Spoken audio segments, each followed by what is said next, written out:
Tonight, I'm not sharing something I found in an archive or a rumor I dug up online. Tonight, I'm telling you something I lived through myself. To this day, I wish I had never looked at Channel 9.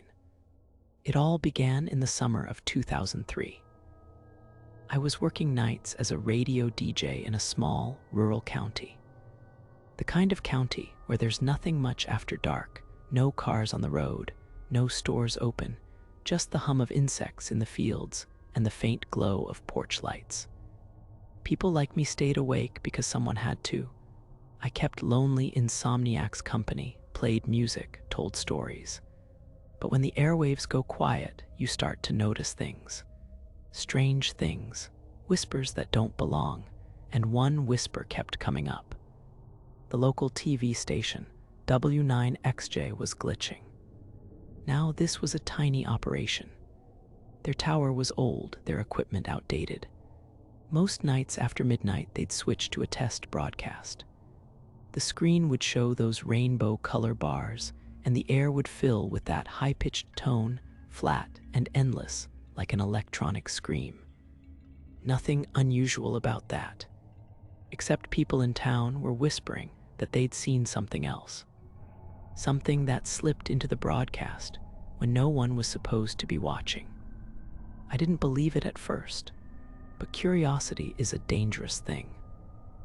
One night, after finishing my radio shift, I set up my old VHS recorder, tuned it to Channel 9, and sat back in the dark with only the static glow of the TV to keep me company. The minutes crawled by. The color bars stayed steady, the tone drilling into my skull. My eyelids were heavy, and then right at 12:07 it happened. The screen flickered, the bars bent, twisted, and in an instant they were gone. In their place was a hallway, black and white, grainy like an old security tape. The floor was cracked tile. The walls were peeling, flaking into dust. The air looked heavy, as if even time had grown tired there. And at the very end of that long corridor stood a figure. Too far to make out clearly, motionless, silent, facing the camera. My breath caught in my throat, and then, just as quickly, it was gone. The color bars snapped back. The test tone droned on, steady as ever. If I hadn't recorded it, I might have thought I imagined it. But when I rewound the tape, frame by frame, there it was. That impossible hallway, that silent figure. The next night, it happened again. And the night after that. The hallway changed slightly each time. A different angle, a different door. A window cracked open to the night, but the figure was always there, always in the distance, always watching. At first, I thought it had to be a prank, some bored technician messing with old tapes, but then I listened closer. Under the piercing test tone, I heard something else. A low hum. Subtle, so faint it was easy to miss, but once I heard it, I couldn't unhear it. It wasn't just noise. It pulsed, like a heartbeat, and with each pulse, I felt something deep in my chest, like it wasn't just sound, like it was alive. That was the night I realized. Whatever this was, it wasn't just a glitch. It was trying to say something. That hum haunted me.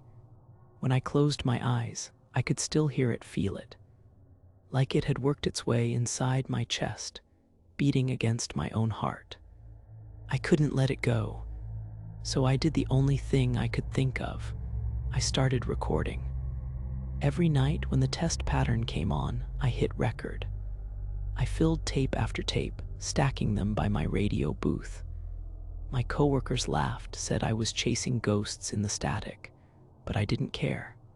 Something was there, and I was going to find it. Night after night, I listened with headphones on, rewinding, slowing it down, mapping the pulses like a mad scientist. I kept a notebook, pages filled with dots and dashes, timing the beats. And slowly, the pattern revealed itself. It wasn't random. It was numbers. At first, they didn't mean anything, just strings of dates and times. until I started comparing them with old newspapers, with county records. And that's when my stomach turned to ice. The numbers matched. Every single one lined up with a disappearance. A farmhand who went out to work one morning and never came back. A runaway teenager last seen walking home in the rain.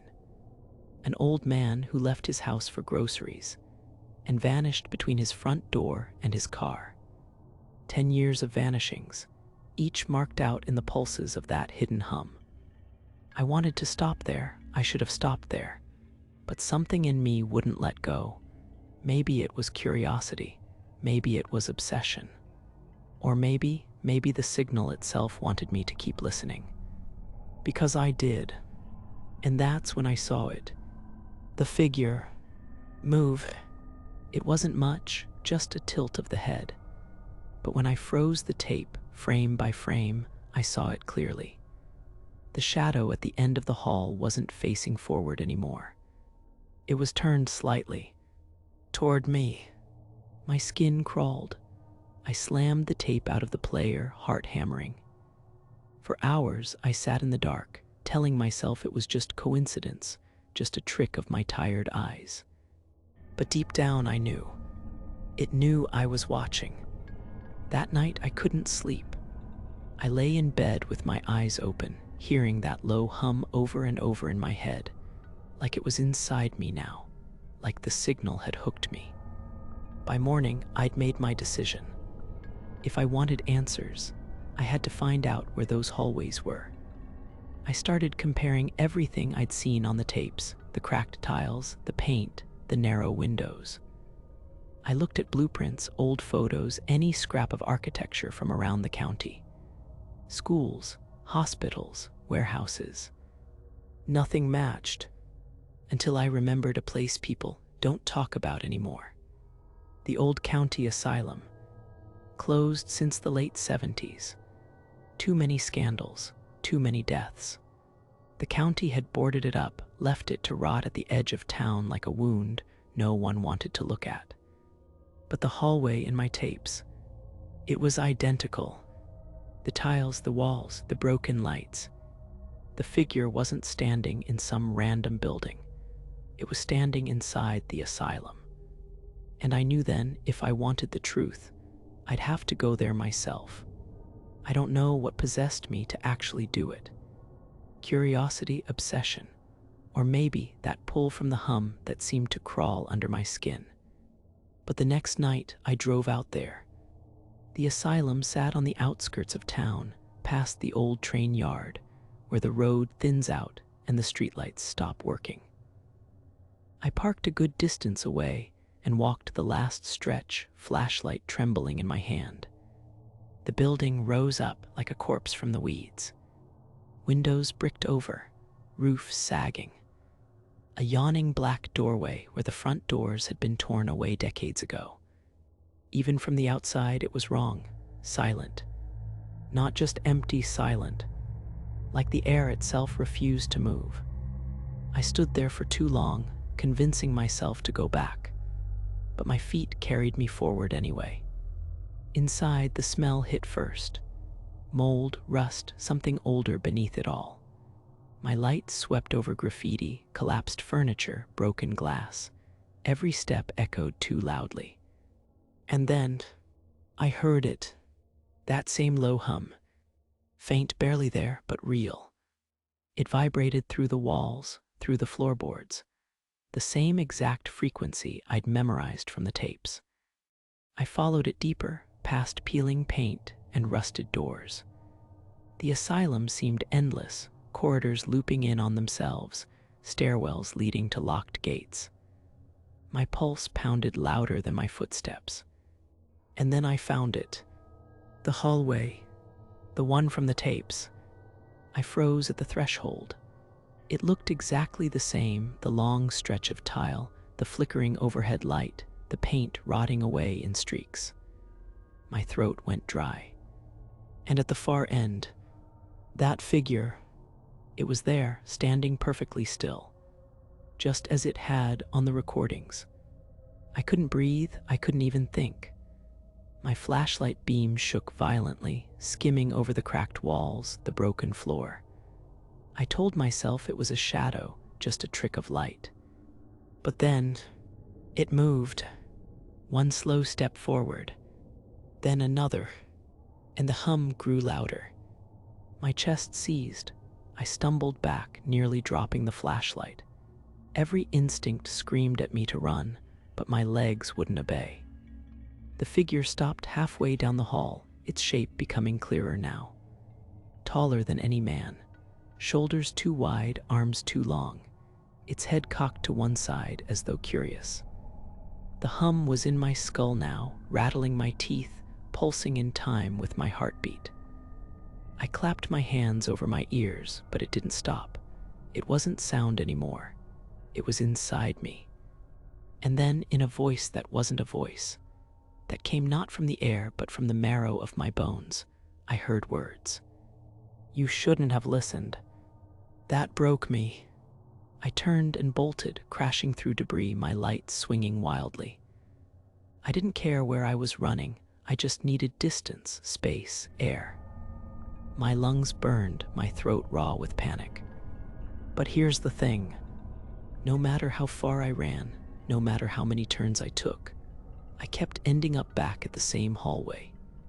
The same cracked tiles, the same flickering light, the same figure waiting.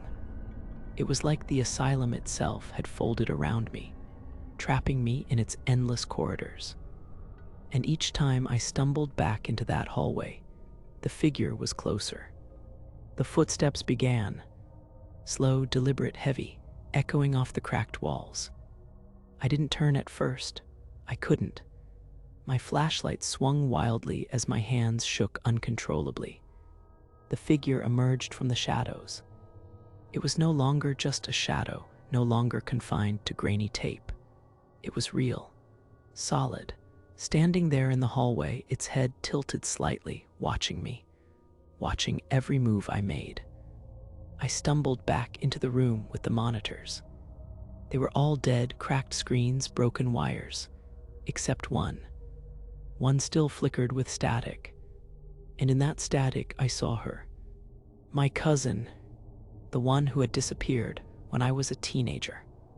Her eyes wide, pale face frozen in the same lifeless expression I had seen on the recordings. The hum intensified, thrumming inside my chest like it wanted to crush me from within. I realized then the TV station wasn't glitching. It was connected. Somehow, someway, the asylum and the station's broadcast tower were linked. Cables forgotten, old wiring repurposed, feeding the signal, feeding the thing inside these walls. And the more the test signals went out, the more it reached through to us. I had to stop it. I lunged at the rusted breaker box bolted to the wall. My fingers scraped against the cold metal as I yanked the switch down. Silence. Instant, absolute. The static vanished. The hum disappeared. The screens went dark. My ears rang with emptiness, and for a moment I thought I was free. Then I felt it. A hand, cold, crushing on my shoulder. I spun around. The hallway was empty. My flashlight beam cut through the darkness, but there was nothing. No footsteps, no figure, just dust swirling in the air. I ran out of the asylum, across the lot overgrown with weeds, through the blacked-out streets. I didn't stop until I reached my car. My hands burned from gripping the wheel, my chest ached, my mind screamed. I reached my apartment as the sun began to rise. Exhausted, shaking, I grabbed my camcorder to see what I had captured. Most of the footage was scrambled, static eating the images. But one frame remained clear. It was me, standing in the asylum hallway, pale, wide-eyed, staring directly at the camera, frozen, lifeless. I didn't sleep that day, and I haven't gone back since. But sometimes, late at night, when I flip past Channel 9, I swear I see the color bars twitch. Just for a second. And I know if you watch long enough, if you listen too closely, it won't be over for you either.